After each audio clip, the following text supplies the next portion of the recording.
On va voir la période depuis le mois de juin. C'est dans ce cadre-là qu'elle est là, la famille est là, pour nous saluer, pour qu'ensemble nous prions pour son repos. Tout à l'heure encore à nous tous. Et puis, il y avait dit à Voici que ce n'est pas la peine. Comment vous allez aller chez Dieu, vous allez à tout faire de Dieu et de nous. Car il y a encore à vous, courage à nous tous. Merci pour votre présence sur la coquette paroisse de Sainte-Anne, la vieille mère.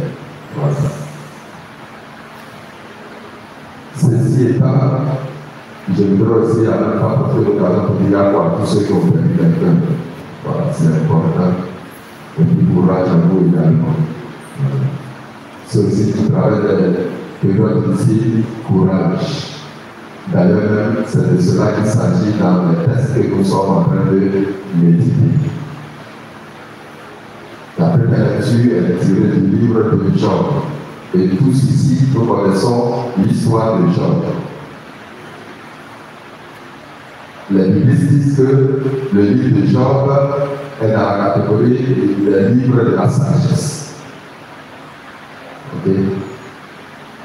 Et justement, ces livres-là, il ne faut pas les prendre à la lettre. Tu comprends? C'est un peu comme autrefois, nos grands-pères, nos grands-mères, nos papas qui nous racontaient des histoires où le lièvre perd une pousse de vitesse devant la tortue. Est-ce que ça c'est comme ça? Où le singe parle à des hommes, à des êtres humains. Est-ce que ça c'est comme ça? Mais derrière ce que le vieux clavier nous raconte, il y a quelque chose d'essentiel de vrai. Et c'est ça la leçon à retenir.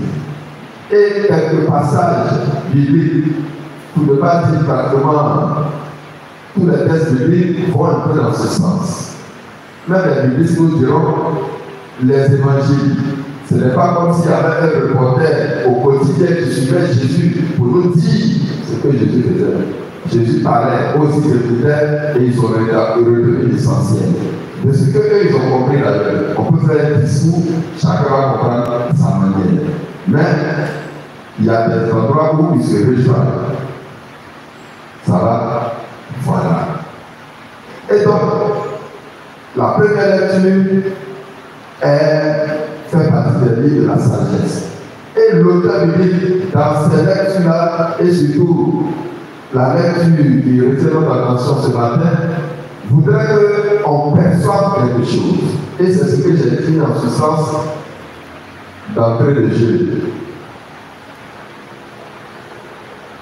D'où vient la souffrance? Pourquoi on souffre? Est-ce que ne souffre seulement que celui qui ne croit pas en Dieu? Mais pourquoi le juste aussi souffre? Voilà. Et c'est un nombre de questions que je suis sûr que vous aussi vous êtes posé à un moment donné. Et ça, c'est depuis longtemps. L'homme se pose cette question qui a donné le livre de Job. Et comme je le disais, vous connaissez l'histoire de Job. Il n'y a pas plus, c'est dans votre avis, il n'y a pas plus chrétien que lui.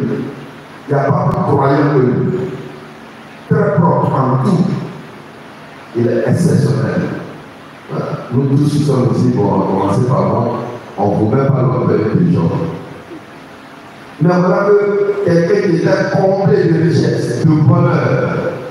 Et pour eux, à ce temps-là, le bonheur, ce n'était pas seulement le matériel, mais c'était aussi ses enfants qui étaient autour de lui. Il était heureux. Il avait le bonheur familial et le bonheur matériel. Mais voilà que brusquement, tout cela lui sera arraché. Et ses biens, et ses enfants, tout. Et donc, que va faire Job? Entouré de ses amis. D'autres vont l'encourager.